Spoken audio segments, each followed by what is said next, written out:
සියලු දෙනාම සාදරයෙන් පිළිගන්න මිස්ටර් ගැජට් මොටෝකෝ YouTube channel එකත් එක්ක. ඉතින් අද මේ වීඩියෝ එකෙන් කරන්න බලාපොරොත්තු වෙන්නේ රිවිව් එකක්.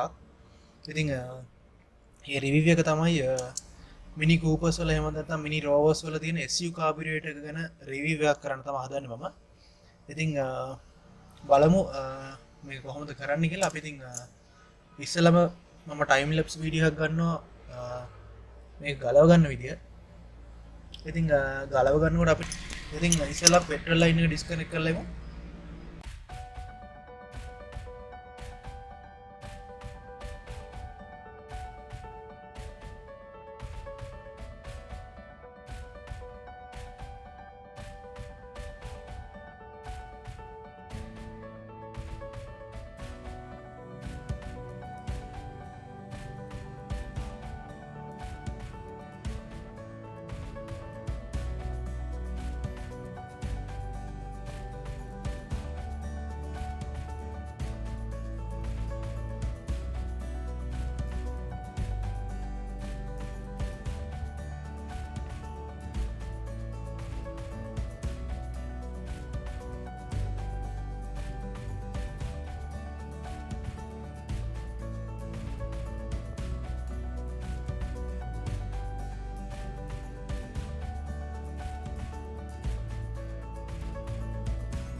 සියලු දෙනාම සාදරයෙන් පිළිගන්නවා මිස්ටර් ගැජට් මොටෝකෝ YouTube channel එකත් එක්ක. ඉතින් අද මේ වීඩියෝ එකෙන් කතා කරන්න බලාපොරොත්තු වෙන්නේ ක්ලාසික් මිනි කූපර් එහෙම නැත්නම් ක්ලාසික් මිනි රෝවර් කාබියුරේටර් එකක් ගැන. ඉතින් මේ කාබියුරේටර් වර්ගය අපි හඳුන්වන්නේ SU කාබියුරේටර්ස් කියලා. ඉතින් SU කාබියුරේටර්ස් උත් ගොඩක් වර්ග නිපදවලා තියෙනවා. ඉතින් ඒ වර්ග අතරින් මේ කාබියුරේටර් එක අපි හඳුන්වන්නේ HS4 කියන මාදිලියෙන් එහෙම නැත්නම් මොඩල් නම්බර් එකකින්. ඉතින් එතකොට අපිට මේක හඳුන්වන්න පුළුවන් HS4 SU කාබියුරේටර් කියලා. ඉතින් HS4 කාබියුරේටර් එකේ තියෙන විශේෂත්වය තමයි මෙන්න මේ ෆ්ලෝට් බෝල් එක එහෙම නැත්නම් පෙට්‍රල් වැඩිපුර රඳවාගෙන තියාගෙන ඉන්න මේ බෝල් එක වෙනමම කියන්නේ කාබියුරේටර් එකෙන් එළියේ වෙනමම පිටලා තියෙන එක. ඉතින් HS4 කාබියුරේටර් එක ඇරුණාම SU කාබියුරේටර්ස් වල අනිත් මාදිලි වල ගොඩක් වෙලාවට අපිට දකින්න පුළුවන් මේ ෆ්ලෝට් බෝල් එක කාබියුරේටර් එක ඇතුළෙම නිපදවලා තියෙනවා. ඉතින් මේක ටිකක් ලොකු ඉතිහාසයක් තියෙන කාබියුරේටර් වර්ගයක්. ඉතින් මේක ඉතිහාසය ගැන කතා කරනවා නම් මේ HS4 කියන කාබියුරේටර් එක ඉස්සෙල්ලාම නිපදවලා තියෙන 1958. ඒ වගේම මේ SU කාබියුරේටර් සංකල්පය ගොඩක්ම භාවිත කරලා දෙනවා මේ එරෝ එන්ජින්ස් වලට. එරෝ එන්ජින්ස් කියන්නේ රෝල්ස් රොයිස් වගේ එරෝ එන්ජින්ස් වලට ගොඩක්ම භාවිත කරලා දෙනවා මේ SU කාබියුරේටර් සංකල්පය සහ කාබියුරේටර්ස්. ඉතින් මේ SU කාබියුරේටර්ස් භාවිත කරලා දෙන අනිත් වාහන ගැන කතා කරොත් එහෙම ගොඩක් වෙලාවට Rolls Royce, Bentley, Rover, Riley, Turner, Austin, ඒ වගේම ජගුවර් වගේ කාර්ස්, එතනින් එහාට ට්‍රයම්ෆ් වගේ මොඩල් ගොඩක් වාහන මේ වගේ SU කාබියුරේටර්ස් භාවිත කරලා දෙනවා. ඉතින් අපි බලමු දැන් මේකේ කොටස් ටික අඳුරගන්නේ කොහොමද කියලා. අපි දැන් ඒක ඉතිහාසය ගැන කතා කරා, ඒ වගේම මොඩල් නේම් එක ගැන කතා කරා, මොඩල් නම්බර්ස් ගැන කතා කරා. ඉතින් අපි බලමු දැන් මේ කොටස් ටික අඳුරගන්නේ කොහොමද. මේක ටිකක් සිම්පල් කාබියුරේටර් එකක්. ඒ වගේම විශේෂයෙන් කියන්න ඕනේ මේ කාබියුරේටර් එක විශේෂයෙන්ම වැඩ කරන්නේ වායුගෝලයේ තියෙන පීඩනයත් එක්ක.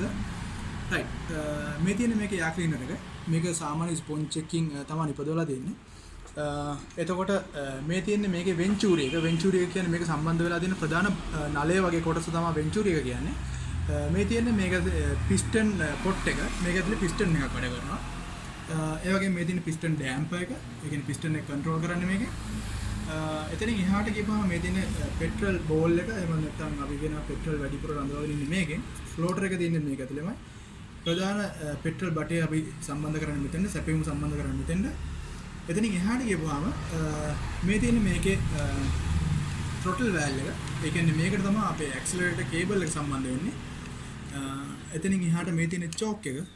ඉතින් ඔයාලට බලා ගන්න පුළුවන් චෝක් එක මෙහෙම අදිනකොට පල්ලෙහා තියෙන මෙන්න මේ පෙට්‍රල් බෝල් එකෙන් එතකොට මේන් ජෙට් එකට යන පෙට්‍රල් මාර්ගය තමයි මෙන්න මේ තියෙන්නේ.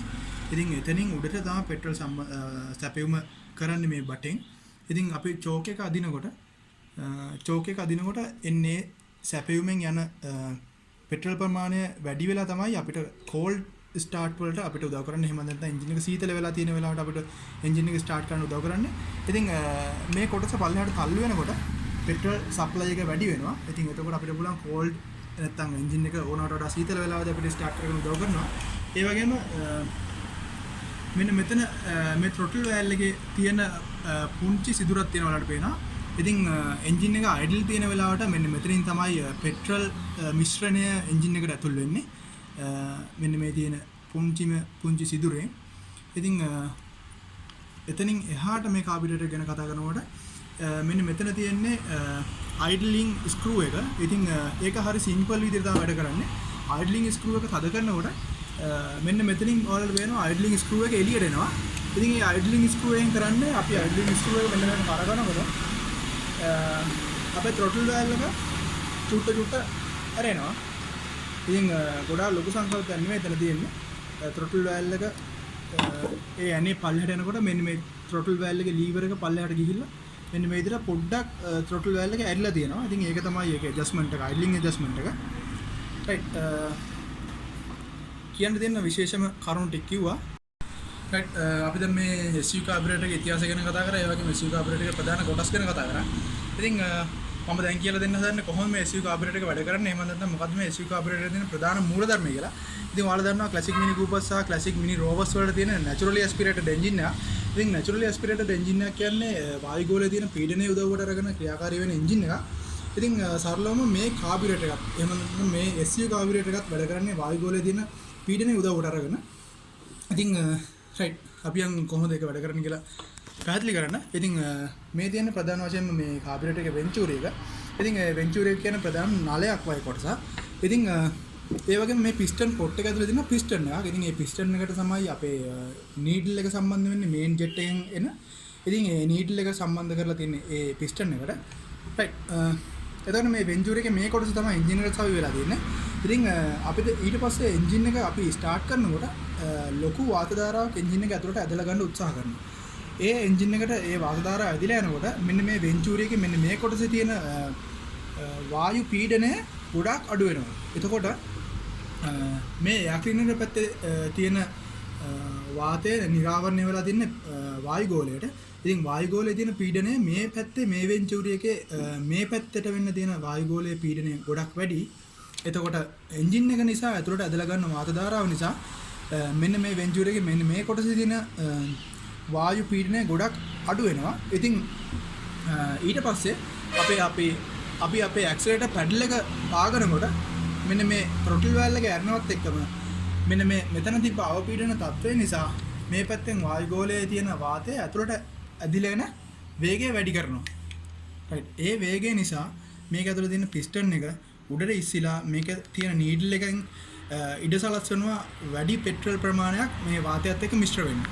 right එතකොට ඒක තමයි මේ කාබියුරේටර් දෙන ප්‍රධානම මූලධර්මය. එහෙම නැත්නම් ප්‍රධානම මේක වැඩ කරන්නේ ඒ විදිහට. right එතනින් එහාට ගත්තම මම දැන් මේ කාබියුරේටර් එක හොඳට ක්ලීන් කරලා ඊට පස්සේ ආපහු මගේ කාර් එක සම්බන්ධ කරන්න යන්නේ. right මේ වීඩියෝ එක මම කොටස් දෙකකට අප්ලෝඩ් කරන්න බලාපොරොත්තු වෙනවා. ඉතින් මේක පළවෙනි කොටස, ඒ වගේම දෙවෙනි කොටස මම වෙනම අප්ලෝඩ් කරන්න. ඉතින් right කියන්න තියෙන එච්චරයි. මේ SU කාබියුරේටර්ස් වැඩ කරන වායුගෝලයේ තියෙන පීඩනය උදව්වට අරගෙන ඉතින් එතකොට මම අර කලින් කිව්වා වගේ සරලව මම ආපහු පැහැදිලි කිරීමක් කරොත් එහෙම එන්ජින් එක ස්ටාර්ට් කරනකොට මෙන්න මේ වෙන්චුර් එකේ මෙන්න මේ කොටසේ තියෙන පීඩනය වායු පීඩනය අඩු වෙනවා. ඒතකොට මේ පැත්තේ නිරාවරණය වෙලා තියෙන වායු ගෝලයට. ඉතින් ඒතකොට මෙතන තියෙන වායු පීඩනය අඩු වීම නිසා අපි ඇක්සලරේටර් පැඩල් එක පාගනවත් එක්කම මෙන්න මේ throttle valve එක ඇරනවත් එක්කම සිද්ධ වෙන්නේ මෙන්න මේ piston pot එක ඇතුලේ තියෙන piston එක needle එකත් අල්ලු කරගෙන උඩට යනවා. ඉතින් එතකොට piston එක උඩට යනවත් එක්කම needle එකෙන් ඉඩ සලස්වනවා වැඩි පෙට්‍රල් ප්‍රමාණයක් වාතයත් එක්ක මිශ්‍ර වෙන්න. ඉතින් මේ කාබියුරේටර් ක්‍රියා කරන්නේ අන්න ඒ විදිහට. ඉතින් ඊළඟ වීඩියෝ එකෙන් හම්බෙන්න බලාපොරොත්තු වෙන මේ වීඩියෝ එක දැනට ඉවර කරනවා. ඉතින් මේ වීඩියෝ එක කොටස් දෙකකට තමයි අප්ලෝඩ් වෙන්නේ YouTube එකට. එහෙනම් සෙට් වෙලා ඉන්න ඊළඟ වීඩියෝ එක දානවා.